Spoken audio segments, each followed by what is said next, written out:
London, फिर वहाँ से कैम्ब्रिज में जाकर दाखिल की, एडमिशन ली और फिर फेल हो गए।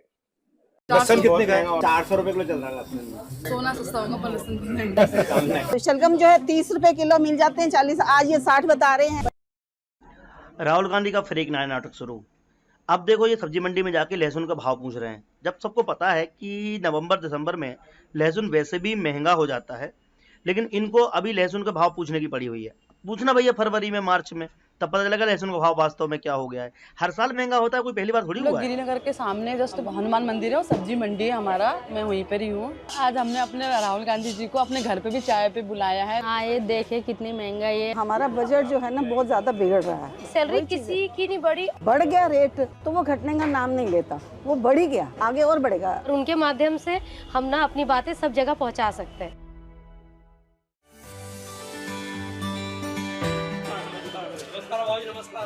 बहुत अच्छा लगा सर। नमस्कार, कैसे हैं आप? नमस्कार। तो आज क्या खरीद रहे हो? थोड़ा सा टमाटर ले लेंगे, थोड़ा प्याज और कुछ तो चल जाए बस। भैया कितना महंगा क्यों है इस बार? बिल्कुल ही कम नहीं हो रहा, 30-35 तो हो ही नहीं रहा इस बार। साल तो बहुत महंगाई रही है, इससे पहले कभी नहीं हुआ। साल बहुत महंगाई रही है। ये आएंगे तभी तो सस्ते होंगे। लहसुन लहसुन तो नहीं ले सकते सर जी हम। कितना लहसुन? तो सुन हो गया है।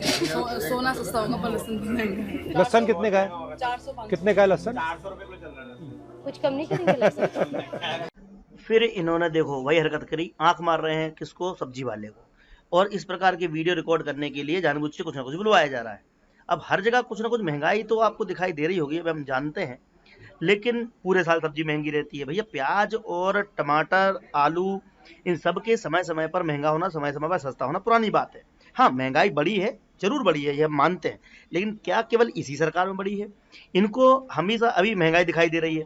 जब इनकी सरकार थी तब भी तो ऐसी बड़ा महंगाई थी, मतलब महंगाई तो हमेशा बढ़ती ही है, सैलरी या महंगाई सब बढ़ती रहती है धीरे धीरे। लेकिन यहाँ पर जो ये काम कर रहे हैं, जिस प्रकार की वीडियो बना के लोगों को भड़का रहे हैं, वो एक अलग मतलब लोग इनका काफ़ी मीम बना रहे हैं, वायरल कर रहे हैं। हालांकि जब भी राहुल गांधी कुछ नया करने की कोशिश करते हैं, वहाँ पे वायरल मीम बन ही जाते हैं। पूरा वीडियो देखिएगा, सब सामने आएगा। कम कीजिए, कम से कम एक पाव तो ले लूं घर चलाने के लिए। कितना देना है? एक पाव 90 रुपए देना आप। कुछ तो कम करो महंगाई के हिसाब से। चलो 10 रुपए कर दीजिए। चलो ठीक है, एक पाव कर दीजिए। पूरे साल कोई भी चीज सस्ती नहीं हुई। अच्छा। आलू प्याज जो बेसिक चीज है हम जैसे मिडिल क्लास लोगों के लिए, उनमें से ऐसी कोई चीज नहीं जो सस्ती हुई हो। और पुराने प्याज वो अभी पिछले हफ्ते 80 रुपए किलो खरीदे हमने। जहाँ किलो में लहसुन खरीद रहे हैं, वहाँ एक पाव में आप काम चलाना पड़ रहा है, इतनी महंगाई है। मैं तो आती हूँ 4-5 सब्जी लेने, 2 सब्जी लेके घर वापस जाती चल हूँ। जाते। और कुछ लेना है? हाँ, मुझे मटर चाहिए था। कितने रुपए किलो? 120 रुपए किलो। जो सीजन में मटर गिरती है वो 60 रुपए पर्टिकुलर होती ही होती है, लेकिन इस बार 120 रुपए किलो में और ये हर साल बढ़ता जा रहा है। बढ़ता जा रहा बहुत है। ज्यादा, इस साल तो बहुत सबसे ज्यादा है बढ़ा सर जी। क्या ले रही हैं आज आप? देखिए, मैंने शलगम लेने थे तो शलगम जो है 30 रुपए किलो मिल जाते हैं, 40, आज ये 60 बता रहे हैं। आपके मुताबिक महंगाई क्यों बढ़ रही है? महंगाई क्यों बढ़ रही है? जो सरकार बैठी हुई है वो सरकार इस चीज को तो देखती नहीं है कि महंगाई बढ़ रही है। उनको तो अपने दूसरे भाषणों में है, और ये नहीं देखते कि जो आम पब्लिक है उनका क्या होगा, कि वो खाना खाना है नॉर्मल, वो भी इतना महंगा हो गया तो वो कैसे खाएंगे? जो चीज हम 500 में लेते थे आज 1000 में आती है, तो हम कटौती करेंगे। तो कटौती करने से क्या है, फिर हम लोगों की और परेशानियां बढ़ेंगी, बीमारियां भी और बढ़ेंगी उस हिसाब से। अब ये देखिए, तोरी जो 30-40 रुपए किलो मिल जाती थी, अब 100 रुपया। अब मुझे तो पेशेंट के लिए लेनी है, तो मैं क्या करूँ? मेरा बजट तो बिगड़ गया ना सारा। एक्चुअली में क्या होता है, जब ये सीजन स्टार्ट होता है तो ये इतनी सस्ती हो जाती है कि हम लोग पिकल्स बना लेते थे और पूरा साल ऑफिस में चल जाता था। और आज का टाइम ये है कि शायद हम इससे सब्जी भी नहीं बना सकते, तो पिकल्स तो बहुत दूर की बात है। बहुत सब्जी ये मटर, भैया क्या मटर लगा रहे हो? 120 रुपये, कुछ तो कम कर लो। अरे कुछ तो करना चाहिए ना भैया। इससे आपको प्रेशर पड़ता होगा? बहुत ज्यादा सर, हम बहुत कटौती करनी पड़ती है। सैलरी का ऐसे है ना कि हर साल जो इंक्रीमेंट होता है वो 2-3 साल से नहीं हो रहा। हमारी सैलरी वहीं की वहीं है 2-3 साल से। PF वगैरह सब बंद कर दिए। तो अब आप बताइए, महंगाई के बारे में आप बताइए, क्या सोच रहे महंगाई की बात यही है, 20,000 अगर किसी को मिलता है, 20,000 में अब ये लगा लो गाड़ी का खर्चा, आने जाने का खर्चा, नाश्ता पानी का खर्चा, घर का खर्चा, किराया देना, बाल बच्चा का खर्चा। अब उसमें इतनी महंगाई में क्या बचेगा? तो उसको तो कर्जा नहीं होना है। जीएसटी से महंगाई बढ़ी है, जीएसटी के बाद होलसेल मार्केट अगर कोई चीज लेने जा रहे हैं तो वहाँ क्या होता है कि हम उन्हें कहते हैं कि हम आपको ऑनलाइन पेमेंट करेंगे, तो वो एक्सेप्ट नहीं करते। नहीं, हम ऑनलाइन नहीं लेंगे क्योंकि हमें जीएसटी पड़ जाएगी। इस वजह से मना करते हैं। बहुत सी चीजों में क्या होता है, जीएसटी की वजह से हमें सामान भी नहीं मिलता। जैसे कि हम यहाँ से अगर हर कुछ खरीदेंगे ना तो हमारा फिर भी बजट बिगड़ जाएगा। हमें सदर जाना पड़ता है कि ताकि हम कुछ पैसे बचा सकें। मैं मात्र 12,000 रुपये कमाती हूँ। मेरी 2 बेटी हैं। आप करती क्या हो? मैं बस बच्चों को देखती हूँ। मेड टाइप की हूँ। सुबह जाती हूँ 9 बजे, शाम को 5 बजे आती हूँ। लोगों के घर में जाती हूँ? नहीं, सिर्फ एक ही घर में हूँ। एक गुड़िया है, उनको देखती हूँ, उनकी लड़की है। सबसे ज्यादा एक्सपेंस आपका किस में जाता है? सागे सब्जी डालते उनमें, राशन पताई में, तो हम लोग परेशान हैं। एक कमाए वाला 6 खाने वाला, तो कहाँ से बचेगा? इस आजकल की महंगाई में कहाँ से गुजारा होगा भैया? तो आपके जो 12,000 रुपए बनते महीने के, उसका आप कैसे इस्तेमाल करते हो? क्या क्या उसमें जाता है? अभी तो मैंने पिछले महीने भरवाया था राशन वगैरह, तो उसी से चल रहा है। अभी तो इस महीने तो मेरे पास, सही बताओ सर जी, 10 रुपए किराए की भी नहीं है। आपको झूठ क्यों बोले, क्योंकि सारा मैंने किराए पे उस पर लगा दिया था। तो आना जाना मैं पैदल ही करती हूँ। ये 200 ग्राम भी नहीं सबसे है। अच्छा इसका रेट है। इसका क्या रेट है? इसका रेट आप बताओ ना। आइडिया आपको भी तो बताना चाहिए ना। अच्छा रेट है, बहुत 100 से कम है। 100 से कम तो है यार, पर 60।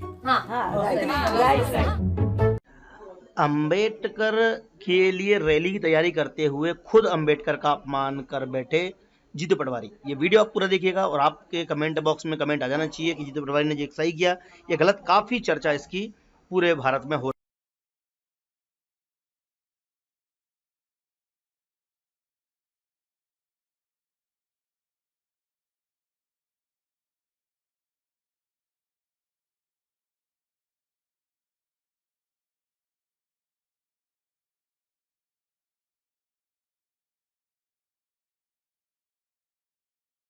लंदन, फिर वहाँ से कैम्ब्रिज में जाकर दाखिल की, एडमिशन ली और फिर फेल हो गए। नेहरू परिवार में किसी ने भी आज तक कॉलेज की डिग्री प्राप्त नहीं की, सब फेल हुए हैं। एक बार सोनिया ने लिख दी अपने इलेक्शन एफिडेविट में कि studied in the university of Cambridge and got a degree in English. मैंने फिर जब वहाँ गया था लेक्चर देने के लिए कैम्ब्रिज यूनिवर्सिटी में, मैंने पूछा कि कैसे स्टूडेंट थी। उन्होंने कहा यहाँ स्टूडेंट कभी नहीं थी। मैंने कहा लिख कर दोगे? लिख कर दिया। उस समय मनोज जोशी स्पीकर थे, तो मैंने उनको दिया कि देखिए इन्होंने ऐसा किया, तुम्हारे लोकसभा हुज हू में भी यही बात लिखी है, तो उनको पूछो। तो मेरी चिट्ठी जो मैं लेकर आया उसको भेजा और सोनिया का जवाब आया कि खेद है, ये प्रिंटिंग मिस्टेक है, टाइपिंग मिस्टेक के कारण प्रिंटिंग मिस्टेक हो गया है। तो साहब मनोज जोशी ने पूछा अब क्या करें? मैंने कहा इसको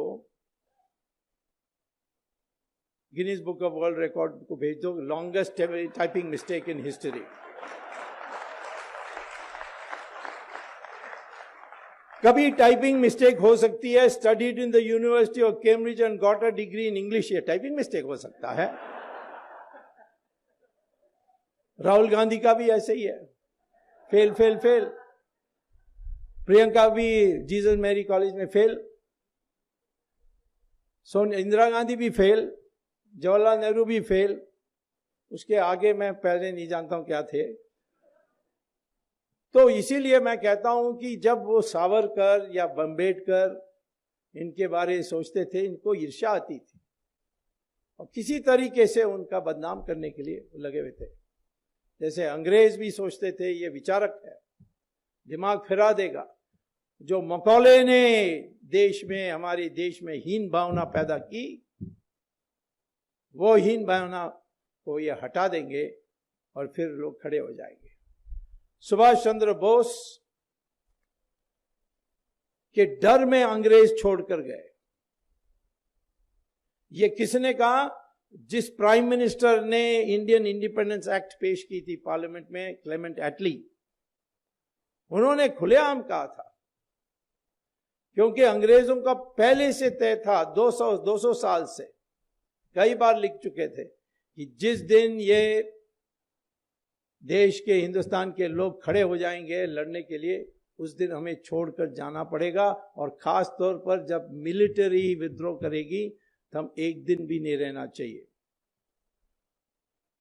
क्योंकि पहली बार जब Robert Clive battle of Plassey जीतने के बाद मुर्शिदाबाद में जुलूस निकाल के गए तो 5 लाख लोग इकट्ठे हुए, सब ने गुलाब की फूल उसकी पथ में डाली। तो जो अंग्रेज का कमेंटेटर है जॉन कूपर, उन्होंने पुस्तक में लिखा कि मैं देख के ये हैरान हो गया कि ये हारे हुए लोग, जिसने उनको हराया, उनको उनके पथ में गुलाब के फूल डाल रहे हैं। यदि इन 5 लाख लोग पत्थर उठा के फेंकते तो क्लाइव का नाम और निशाना कभी होता नहीं। और जब इस हिंदुस्तान में लोगों की मंशा बदलेगी, उस दिन अंग्रेजों को बोरी बिस्तर बांध करके तुरंत छोड़कर चले जाना चाहिए। और यही हुआ जब सुभाष चंद्र बोस की जो INA आई हमारे हिंदुस्तान में, उसकी असर सब पर पड़ी और विद्रोह हुआ, नेवी का विद्रोह हुआ, जबलपुर से आर्मी में रिवोल्ट हुआ, पूना से लोग निकले जुलूस निकाल के, तो सारे देश में एक आर्मी का विद्रोह दिखाई पड़ा 1940 में। उस समय उन्होंने ये तय किया कि अब जाएंगे, और महात्मा गांधी ने एक बड़ा संगठन बना दिया। महात्मा गांधी की जो कंट्रीब्यूशन है कोई